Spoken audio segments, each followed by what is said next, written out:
What's up, homies? We are back here on Out of the Park Baseball 18. It is Saturday, October 30th. The playoffs have completed in the MLB, so let's take a look at what happened. So, going to the wild card series, the Tampa Bay Rays defeated the Chicago White Sox 7-3, and over on the NL side, the Cubs defeated the Cardinals in a closer game. That was 3-1. So, moving on now to the divisional series. Every series except one went 5 games, which is pretty neat. So the Rays defeated the Houston Astros, surprisingly. So the wild card team defeated one of the better teams in the league in the Houston Astros 3-2. Tampa Bay actually had a 2-game lead in that series, but then Houston stormed back to take 2 of their own before Tampa Bay won Game 5 in Houston 11-6. The Kansas City Royals defeated the New York Yankees 3-2. That game was more even. The Royals won Games 1 and Games 3, where New York won Game 2 and Game 4. Before the Royals finally got it all together in Game 5 in their home stadium, Kauffman Stadium, and they won Game 5 9-0. And then moving now on to the NL side, the Dodgers defeated the Cubs 3-2. Now this was another one. The Dodgers had a 2-0 lead as Game 3 unfurled on October 11th in Chicago, and the Cubs took advantage of their home field. They won the next 2 games, but unfortunately were not able to complete the reverse sweep as the Dodgers defeated them 11-7 in Game 5. And in the final NL matchup, the Mets defeated the Brewers 3-1 in a series that was not all that close. The Mets won Game 1 10-5. They won Game 3 6-0. The Brewers did manage to salvage one game at home, 5-4, but the Mets did win Game 4 at Citi Field by a final score of 4-2. So that moved us on to the League Championship Series, where the Rays defeated the Royals in 7 games. So the Royals had a 2-0 lead before Tampa Bay stormed back on their home field at Tropicana Field, winning all 3 at home, taking advantage of that home field. Whatever that home field would be at Tropicana Field. Maybe they have a new park at this point. Who knows? But you see, Kansas City did win Game 6, forcing Game 7, which the Rays won pretty handily, 11-1. De Leon got the win in that one. Jonah Patton got the loss. Your series MVP was Jake Bowers. And in the NL, the Dodgers defeated the Mets 4-2. The Dodgers took a 2-0 lead, and they had a 3-1 lead. But no 3-1 lead would be blown this year, as the Dodgers did win in 6 games. They won Game 6, 3-2. Alex Verdugo was your series MVP, and that brought us to the World Series, which, not surprisingly, was pretty anticlimactic. The Dodgers swept the Rays. The Rays not able to pick up the game, but still to go, finish 87-75 as the wild card team, the second wild card team even, and make it all the way to the World Series is an impressive feat in and of itself. And as we all know by this point in any OOTP save, the Dodgers are, pretty close to a dynasty, just with all the young talent they have, both, at the major league level right now and at the minor league level. So the Dodgers sweep the Rays, and they win the World Series. Taking a look now at the Arizona Fall League, our team, the Mesa Solar Sox. Hold on a second. The Mesa Solar Sox not doing very well. We are 5-10. We are last in the Eastern Division, and obviously there are only 6 teams in the Arizona Fall League, and you see we are towards the bottom in every ranking. So not a very good season thus far. But you see Vlad Guerrero Jr. is actually having quite the solid campaign here. So hopefully he can put it all together, because I'd love to see him up in Miami next year. But as I mentioned, this is a very important offseason, and the offseason, once I click this next button here, actually starts today. So as I said, it's a very important offseason. We're coming off of our best season yet here as the general manager of the Miami Marlins. And you see here, the season is over. Your season score this year is 462. This is an average score, and I'd hazard to say that's probably the best score we've gotten. Our reputation has improved. It was decent, and now it is good. Our career record is not all that good, 362 and 528, but hopefully that just continues to improve. We are now 24 years old. So, and we see there, I don't know who else retired, but I see Joey Votto retired at 38 years old. Still had an alright season, I suppose, for a 38-year-old. He slashed 263, 377, 391. Zach Greinke retired. Houston Street retired. Cano retired. Perkins retired. Thatcher retired. Cole Mentor. And I imagine a lot more if I actually wanted to go look at that transaction log. But Take a look at our messages. I guess we did not get fired. So Brandon Morrow, this is his team option year. I'm going to hold off on that just for a minute. So review of season goals. A 79-83 record is about exactly what I predicted from this team. Good job. I'm disappointed that you decided against signing Madison Bumgarner to an extension. I don't know why. He was awful. Did I not make it clear that this was more than a simple suggestion? Maybe you didn't. I don't know. Maybe that was the issue. Maybe there was like a communication issue. We'll get that figured out. Increase attendance. Excellent work. You know, I wasn't sold on your work up to now, jackass, but seeing you putting in all the extra work to get our attendance numbers up like I asked you to just reaffirms that you're the right person for this organization long term. I am sorely disappointed in your performance. When I gave you the goal of making the playoffs in the next 5 seasons back in 2017, I had faith that you wouldn't fail me. I trusted you to steer the ship home, and it didn't make it. Yeah, I guess it has been 5 years. So we were supposed to make the playoffs in 5 years, and we were not able to do that. Whoops. I am upset with your performance in accomplishing the goals I have given you. However, when I consider the on- and off-field success of the team, my overall mood with your performance is worried. Okay, that's good. I expect more from you. I want you to remain a part of our organization, doubt it, but I will be forced to seriously reevaluate our leadership structure if everyone in your office doesn't step up their game. Whoa. Next year is the new year, though. Here is what I'd like to see you accomplish going forward. So he wants us to play 500 ball again, upgrade a catcher, improve our team defensive efficiency. I feel like that's a goal every season. Keep building your team up in order to reach the playoffs next year. So next year, that's the year. So I do kind of wonder if we don't make the playoffs, if we're going to get fired. So I say it a lot. I guess it would be kind of bittersweet, but new budget. So we will have $112 million available for total team expenses. Given your current spending on staff and other costs, this should allow a team payroll of around $90 million. Great. That's fantastic. We need a bench coach. Our contract is extended for 1 more year. So, yep, now we're just going year by year, I guess, with Mr. Loria. Offseason begins. So there is a new ownership group in Toronto. The Athletics fired their GM, David Forst. The Reds fired their GM, and the San Francisco Giants fired their manager, Jose Hernandez. So let's see, how did he do? Okay, that's understandable. So it seems like he was an interim guy in 2020. He went 8-5 in his 13 games. Right, that's 13, 9, 10, 11. Yeah, okay. But last year, 69-93. So I don't know why they pulled the trigger as quickly as they did. You know, maybe just give the guy 1 more year. But okay, I guess they know more than I do, especially considering that I'm not sure how the Giants have been doing. So take a look at salary arbitration, and we do have that option here, but I want to see how much money I'm going to have left over. So a lot of guys who are arbitration eligible, we're not going to bring back Casey Soltis. He just doesn't have a spot on this team anymore. Now, this is why I consider trading Torres, because, you know, we have $90 million, and Torres is going to take up, you know, roughly a ninth of that, you know, with a $7 million salary, which is why I kind of, you know, went around with the idea of perhaps trading this guy, and I doubt I mean, I know he's arbitration eligible. I doubt I'd get anything of value at this point, unfortunately. Oh, well, I see some names, which is good. I saw George Springer. That's interesting. I don't think he's as good in this save, though. I imagine his contract's a little off, but let's see here. Maybe just look for like a young guy, team control, you know, like a Nick Castellanos. I wouldn't be too opposed to, although he's making $11.5 million. Yeah, I mean, at that point, I would just, you know, keep Torres, excuse me.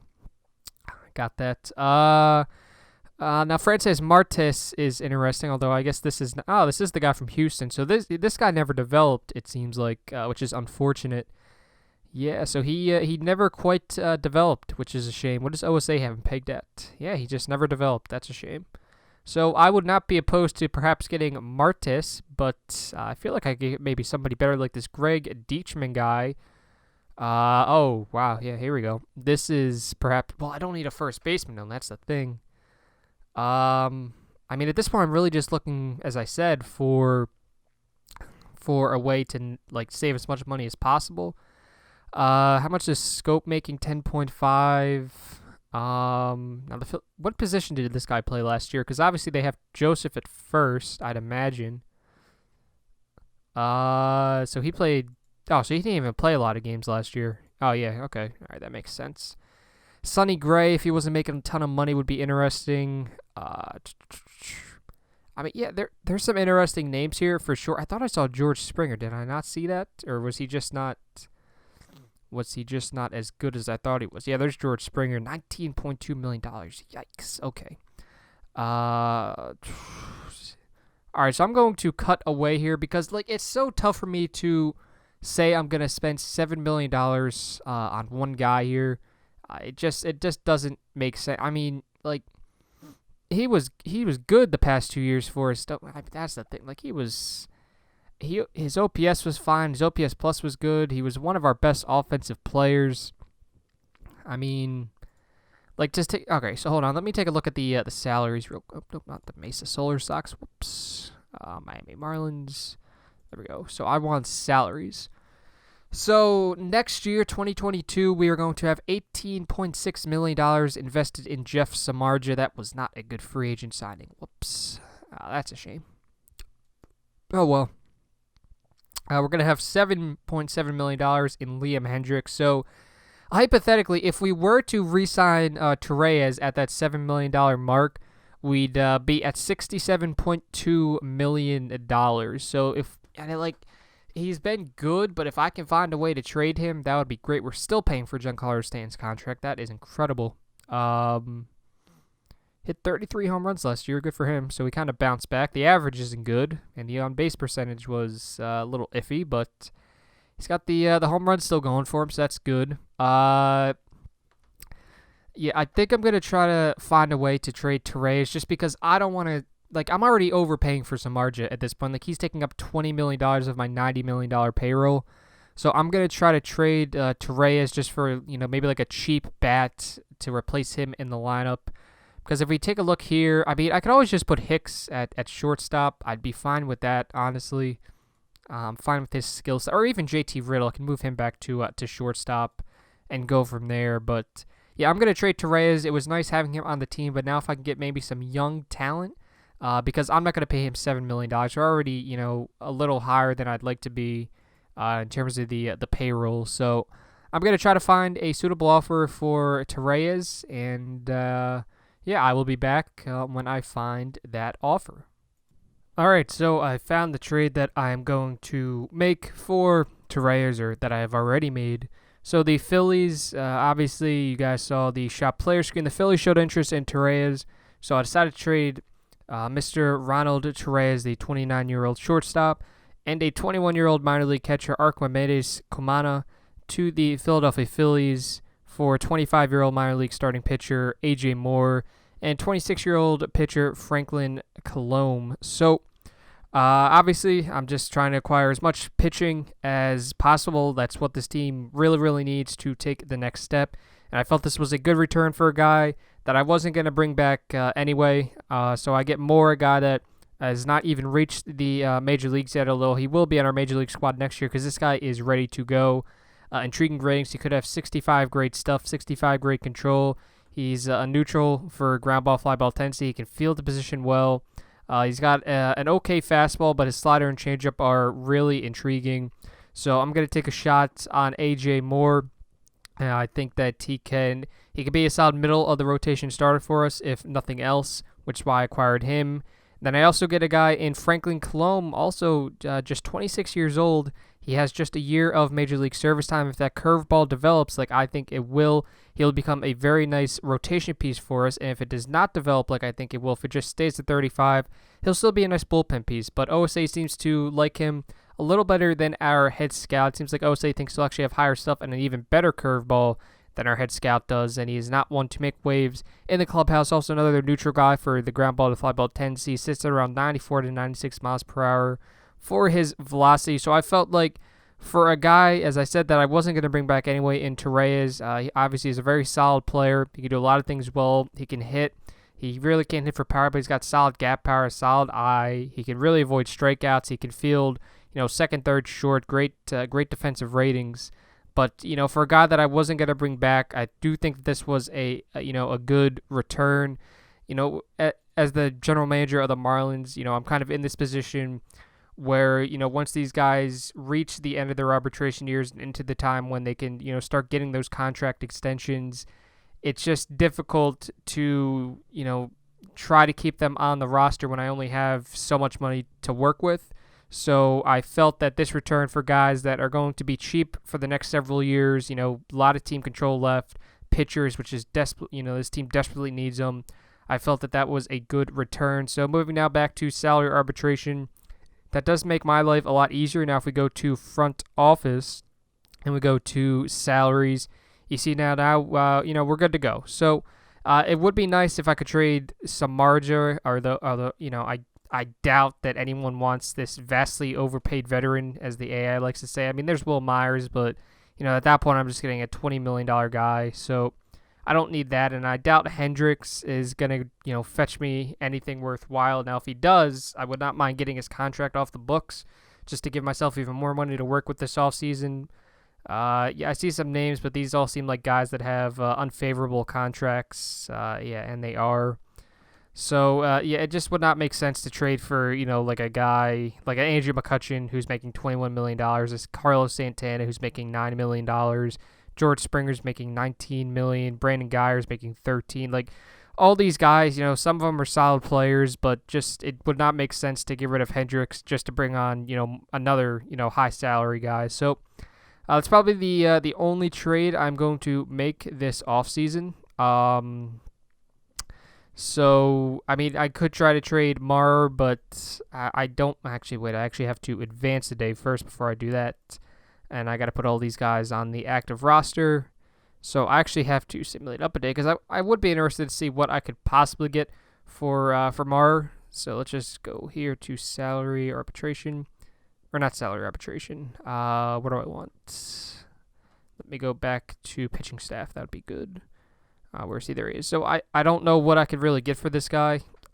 He's been solid for us, but it's just at this point I'm just trying to save money wherever I can. So if someone offers me like a nice, like a minor league guy, I would not be opposed to it. I just saw Dwight Smith Jr. So he always pops up in these trade rumors, which is a shame because I thought he would be a solid player, but oh well. So okay, now this is more my speed. Let's see. So if there's anyone like interesting, I might have to pull the trigger, especially if it's like a minor league guy. So there's like that first baseman keeps popping up. I don't know why they're so like intent on getting rid of him. Not that I'm gonna make another trade with the Phillies, but it's just weird. So like a Keon Broxton is interesting. Not necessarily that we need an outfielder, but like a Christian Walker possibly. So I'm making, I mean, he's got the power, but yeah, it's not worth it. There's just no one here that really piques my interest to make a trade for. So yeah, that's gonna be the only trade we make. So now we get into salary arbitration here. As I said, I'm not gonna bring back Casey Soltis. I don't know about Diaz. So take a look at the lineups here. So yeah, I mean, he would still slot in as our starting. I don't know though. Like, those are not very good ratings. I mean, he's got the gap power, but he no speed. He can't play the field at all. He's fragile. Yeah, I'm not going to bring him back. It's not worth it. I'm not going to go through the headache. I mean, he's been solid for us, but you see, like, last year, I mean, the slash line's appealing, but he's been a negative win player, so it doesn't make sense. JT Riddle, as long as he just wants to be a bench player, I think I'd be fine with bringing him back, so I would like to offer him an extension. His estimate is $735. I doubt I could get the guy for like $700. There we go. I doubt I could get him for. Oh, okay, cool. So we do get JT Riddle for $700,000. Hopefully, so withdraw that offer. Vasquez is going to be a free agent. I just noticed that, so I want to bring him back, and he wants a very team-friendly deal. So I would not be opposed to this. If we take away the player option. Yeah, I'd be fine with that. I mean, I really do think that he's one of the reasons why our pitchers did as well as they did last year. I mean, obviously they weren't top of the league, but like you take a look at his defensive ratings, like this is the first time we've had a catcher that is like this elite defensively. I mean, like his name's Miniati, so I would not mind bringing him back. Obviously, offensively, he's not going to give you a lot. But, for what he is, he's a guy that's going to help our pitching staff out, and that's really what I need at this point. So I'm fine with that extension, honestly. Just get rid of the player option. He's 31 years old, so yeah, I'm fine with this. I'm fine giving him $1 million the next 5 years. That's nothing, especially, on a team like this where we have to be careful with money. $1 million for a guy that's going to help out the team, a lot. That should be good. So I'm not going to bring back Pisati. Let's see, who else am I not going to bring back? I would like to bring back Matthias. I think he'd be a good guy to bring back. How did he do last year? So he OPS close to 800. He was a 3.5 win player. Yeah, I'm going to bring back Matthias as long as, the money's not outrageous. So his estimate is 2.8. So I'd like to try to see if I could maybe get him for potentially 2.5. I think that would be good. No, he doesn't like that. So maybe just bump it up a little bit. Try to save a little money to 2.75 mil. And yeah, okay. So we do save a little bit of money. Not a ton, but we got that. So withdraw that. Andy Ibanez, I think, is another guy that we want back. He was solid for us. So the home run power has now started to decline a little bit. I see that dropped, which is weird because he had 29 home runs last year and he's only 28 years old. But yeah, I will bring this guy back. He's a solid player. He won't cost a ton. Yeah, his arbitration estimate is 1.9, so I'd like to see if I get it for maybe 1.75. I think that would be good. Nope. Okay, so he doesn't like that. So let's try maybe just a 1.8 because I do want to keep this guy around. No, he doesn't like that either. All right, so let's just bite the bullet. Let's go 1.9 then. Well, we tried, so we'll just get him for 1.9 million, and that is that. So get Andy Ibanez back, getting all this talent back, which is good. Now we get to the relief pitcher. So I don't think I'm going to bring Dylan Floro back.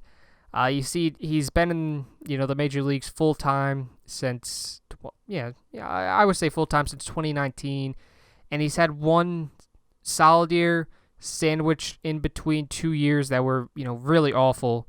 So I'm his ratings are intriguing, but the guy's 30 years old. He's not going to get any better.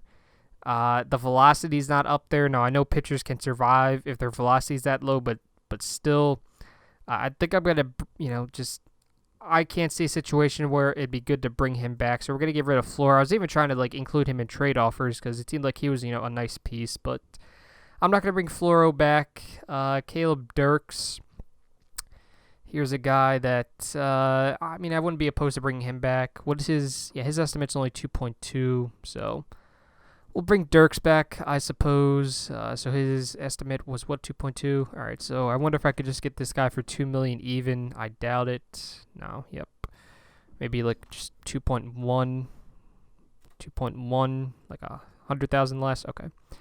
So we save a little bit of money on Caleb Dirks, and then it comes to Drew Steckenrider, one of the last remaining pieces from when we first started this series. So he had, an okay year last year, a 3.57 ERA in 90 innings pitched. He struck out 101. He walked 53. Ugh, ugly. Oh my goodness. Yeah, I'm just gonna let this guy go. I don't like it. I don't like it. No.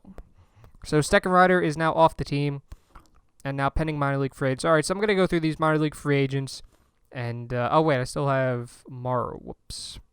Let me go back there. Is that message still there? Yes, it is. So, another guy, 31 years old. Now, he had a string of good seasons there. Last year, I don't know what it was, but I don't know, because he got injured last year at one point, right? Yeah, so he got injured numerous times. He got injured 3 times last year, so I don't know maybe if it was the injuries that were causing him to, just have a rough go of it. A fly ball pitcher, he's popular in the clubhouse. Now, that's a big thing. So I don't want to piss off the guys on the team. So maybe bringing him back would be a good thing. Only $2 million. So yeah, I'll bring him back for one more year, sure. So now we get Brandon Maurer back, which is good. And that is that. So as I said, I'm going to go through all the minor league guys, and then I will come back as always just to go over the awards, and then we will see what free agents are available, which should be fun. All right, so we are back. The free agents will file here in a few days. I believe the official date is November 24th. So, Arizona Fall League update. Our Mesa Solar Sox finished 17 and 15. So we rebounded from a rough start of 5 and 10. But we were not able to make the playoffs, or rather the championship game. We actually had the second best record in the Arizona Fall League, but of course the 2 division winners go up against each other. So Unfortunately, despite us having the second best record in the Arizona Fall League out of the 6 teams, we were not able to make the championship game. That will be the Salt River Rafters and the Surprise Saguaros. So we unfortunately could not make it this year, but next year is a new year, so we will see if we can do just that. So going back here to mail, we'll just take a look here at who won the awards. We did get everyone back that we wanted, by the way, which was nice. So first in the AL, JT Realmuto, former Miami Marlin, won a Gold Glove at catcher. Drew Smiley, Pavin Smith, one of the, I always say this a lot, this was a guy that the Phillies were looking at in the draft, and it seems like he's developed quite well. So that's, wow. That's, I say this every offseason since this guy's been up, but still, that is, he's really developed nicely for those Kansas City Royals. Look at the Royals. Look how much Gold Gloves they won. I just realized that. They won one at first base, second base, third base, shortstop, left field. Look, oh my goodness. The entire AL Central, like, it's all these Gold Glove winners are from the AL Central, as you know, with except Kiermaier, who won with Tampa Bay. That is incredible. Wow. AL Central is stacked with good fielders. So, as I mentioned, Smiley, Realmuto, Pavin Smith, Raul Mondesi, Chesler Cuthbert, Angelton Simmons, who is now in the Royals, Rafael Ramirez, Kevin Kiermaier, and Bradley Zimmer. Wow. And in the NL, Josh Hader won at pitcher, Russell Martin, Brandon Belt, Ozzie Albies, Kevin Maton, Dansby Swanson, Michael Gigliotti, Jaron Kendall, and Estevan Florial are your Gold Glove Award winners. Relief work, Ken Giles won Reliever of the Year in the AL for the Chicago White Sox, followed by Dom Betances and Juan Trujillo. And in the NL, it was Andrew Miller for the San Francisco Giants, followed by Sean Gilmartin of the Mets and Kenley Jansen, who is still on the Dodgers. Silver Slugger Awards in the AL, Gary Sanchez, Casey Gillespie, Yohan Moncada, Connor Godert, Trevor Story, who is now in the Blue Jays, Anthony Santander, Andrew Benintendi, Nomar Mazara, and Fernando Perez. And in the NL, we have Noah Syndergaard, who had 4 home runs. Wow. Wilson Contreras, Luis Davalos, Willie Calhoun, Chris Bryant, Edmundo Sosa, David Dahl, Ron Warren, and Bryce Harper. So we do not get any Gold Gloves or Silver Sluggers, unfortunately. Best rookie in the AL was Ramon Osuna of the Twins. He hit .292 with 41 home runs in his rookie year. Wow. Followed by Juan Oliveira and Ryan Burke. And in the NL, it was Ron Warren, San Diego center fielder, who has 70 great... Whoa, wow. When did they get this guy? 2020. That was the guy. That was the draft we got Soto, was it not? All right, so maybe this maybe this was the guy we should have taken. Wow. That is incredible. Not that I'm upset with Soto, but wow. Followed by Dennis Santana, the Dodgers, and Chad McClanahan of the Brewers. Top manager in the AL was A.J. Hinch, and in the NL, once again, it was Dave Roberts. Cy Young in the AL was Michael Lorenzen of the Texas Rangers, followed by Blake Snell and Sean Manaea. And in the NL, it was Clayton Kershaw, no surprise there. Another solid season for the Dodgers ace, followed by Noah Syndergaard and Michael Wacha. And MVP awards, NL, it was Edmundo Sosa, the talented St. Louis Cardinals shortstop, followed by Luis Davalos and Clayton Kershaw.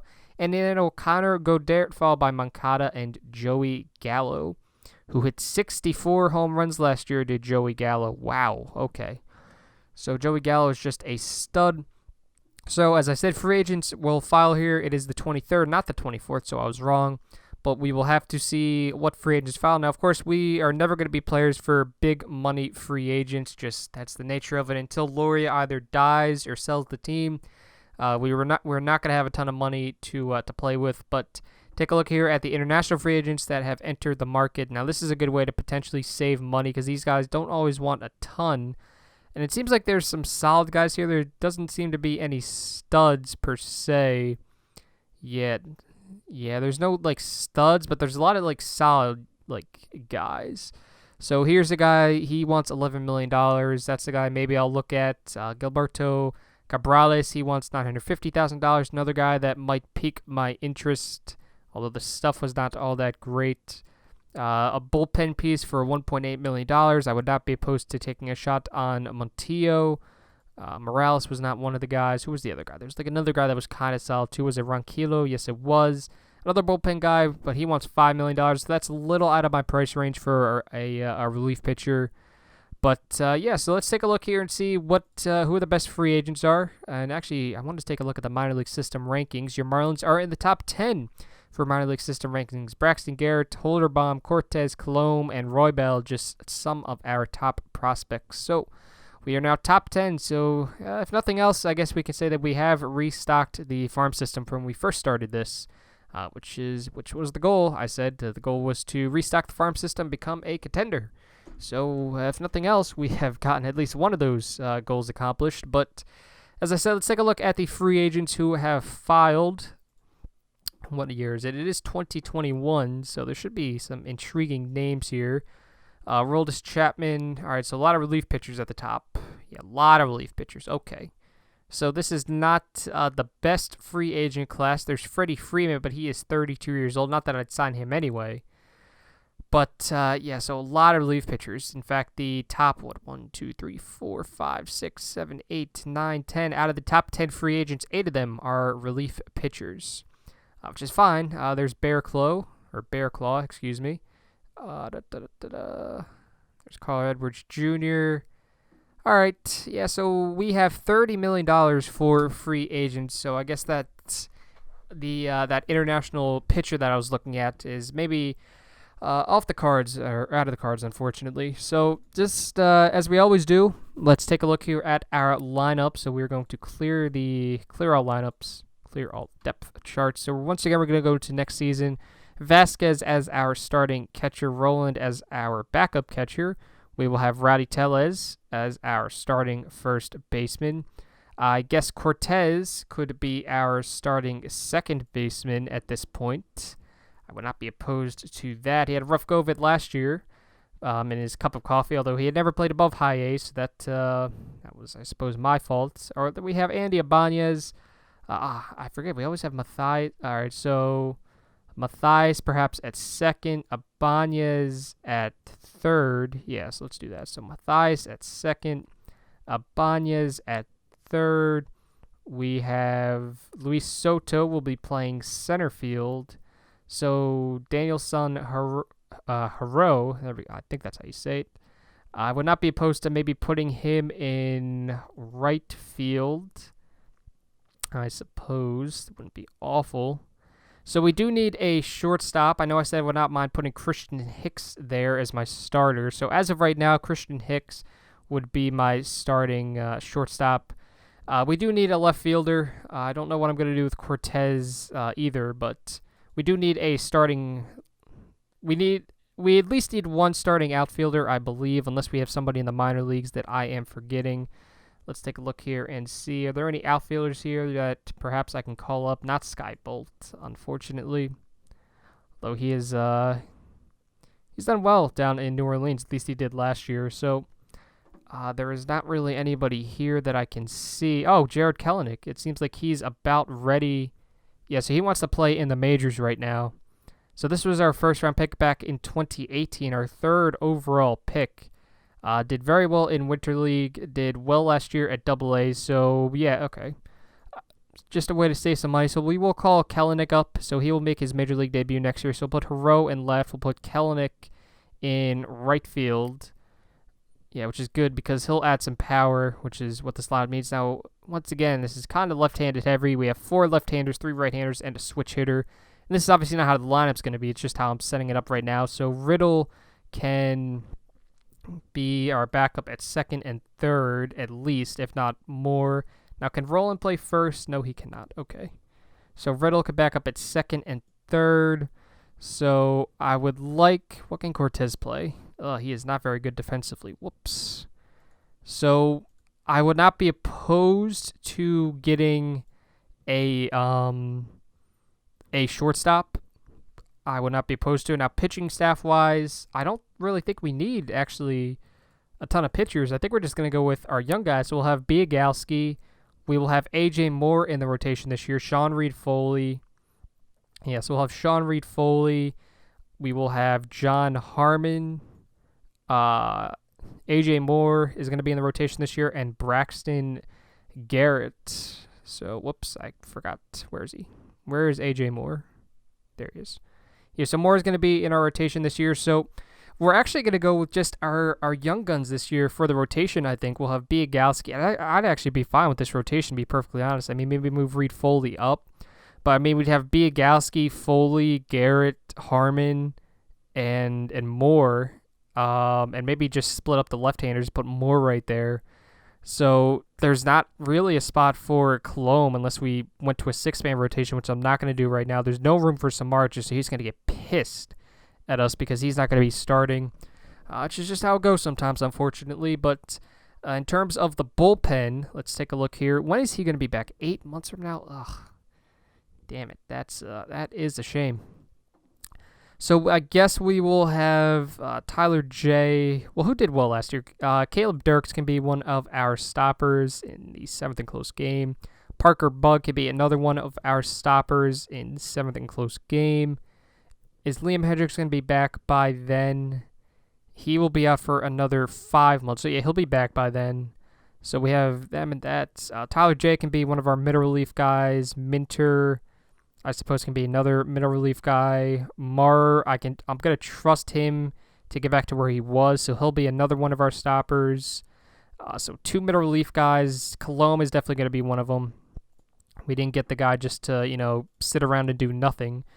So we have Franklin Colomb. So now the last bullpen spot, I guess by default, would go to Liam Hendricks, just because Birdie's not going to be done by that point. I don't want to give it to Zinski. I don't want to give it to Pavetta. Samardzija's not going to do it. I don't want to give it to Poteet. So we are going to give it to, I guess, by default, Liam Hendricks. So we don't really need to re-sign or sign, like, a good relief pitcher. I mean, I wouldn't be opposed to it, because then maybe we, take Minter out, I suppose.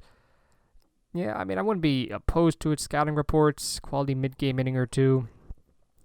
All right, so we'll just look around. So we definitely need some bats, though. I think bats would be good, but I'm not going to sign any starting pitchers just because there's no room for them. I'm going to give the young guys a shot this year. We don't really need any relief pitchers. Maybe I'll sign one and just let them go with it. But anyway, let's go back to free agents. All right, so I think we're going to try to sign Jonathan VR. I don't want to get him for that long. I'll give him a 2-year deal. I hope that's okay with him. 3-year deal. If you don't want that option, I'll do it. But, okay.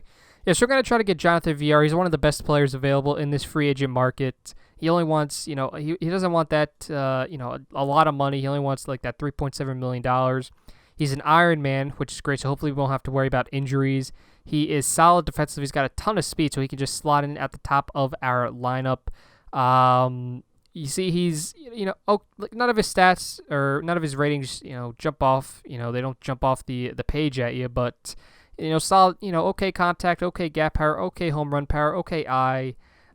Last year with Cleveland, it was not a very good year for him. He only slashed 225, 290, 367. That was his worst season since 2020. But you see, he was solid with Milwaukee, all those 3 years, 2017, 2018, 2019. 2020 was an off year, and it seems like they ended up trading him to Detroit for whatever reason. He really picked it up there in Detroit. Then last year he went to Cleveland, and he just did not do very well. So I'm going to give him a shot. He will probably slot in as our shortstop, I suppose. Because take a look at the lineups here. Matthias. Yeah, Matthias can't really play short, so he's going to end up slotting in as our shortstop, and that would allow Christian Hicks to back up at second base and shortstop. And then Riddle can back up at first and third. So we do need a backup outfielder. So we are going to maybe try to sign a backup outfielder. I think that would be good. So go back to free agents. So try to find a backup outfielder. So we're not going to be as active in free agency as I thought we might be, but at the same time, we did make a trade to get a pitcher that I think could be a solid mid-rotation piece. And we did cut money by trading Torreyes, so we did lose him. So as of right now, I'm happy with how this offseason has gone, especially if we are able to get VR, if we are able to get a nice solid backup outfielder. Christian Yelich is available, but not really have a spot for him anymore, unfortunately. Seems like he's fragile too. Last year did not go very well for him, unfortunately. He played in 101 games. He started 90 of them. He OPS'd at 754. He had 251, 315, 439. He had 18 home runs, but it seems like injuries have been an issue for him, so we're not going to take a shot on him. I just want a guy that can, really good defensively. Maybe like a guy like, oh, no, P is wrecked. Whoops. All right, so I'm not going to, there's Marcell Ozuna. So the entire outfield is our free agents, it would seem. Michael Saunders. So I'm just going to cut away here. I'm going to try to find a guy that is good defensively that, I could just slide in as our backup outfielder. And I will come back when we get news regarding either that guy, whoever he is, and or Jonathan VR. All right, so it is Friday, December 24th, 2021. It is Christmas Eve. And we did get the free agents that we wanted. We got VR. We got 2 backup outfielders. We got BJ Boyd and Juan Lagares to be our backup outfielders just because they are exceptional defensively, especially when you take a look at Lagares. So we got who we wanted. We got VR, and now next year we can try out a lineup. I think this is probably going to end up being our final lineup as long as there's no injuries. We'll have VR leading off, followed by Soto, Ibanez, Tellez, Matthias, Kelenic, Haro, and Vasquez rounding out the order, of course, with the pitcher batting 9th. So I'm pretty happy with that. And then pitching-wise, we'll have a young staff next year. We will have 27-year-old Boomer Biagalski, 26-year-old Sean Reed Foley, 24-year-old Braxton Garrett, 25-year-old A.J. Moore, and 23-year-old John Harmon, with hopefully what turns out to be a solid bullpen. Of course, all these guys have intriguing ratings, so hopefully it is all good next year. Hopefully, we can make the playoffs next year. Like I say this every offseason, it's like, okay, well, this is, a solid lineup. This is a solid rotation. This is a solid bullpen. If everything goes right, I think we can, impress some people. But I really think this is, this is a solid team. We went 79 and 83 last year. Now, obviously, we can't bank on the NL East being as bad as it was this past season. Like, we can't go 79 and 83 and expect to finish only 6 games out of the division lead. So hopefully, with another year under a lot of these guys' belts, the rotation hopefully takes another step forward, especially considering they're all young guys.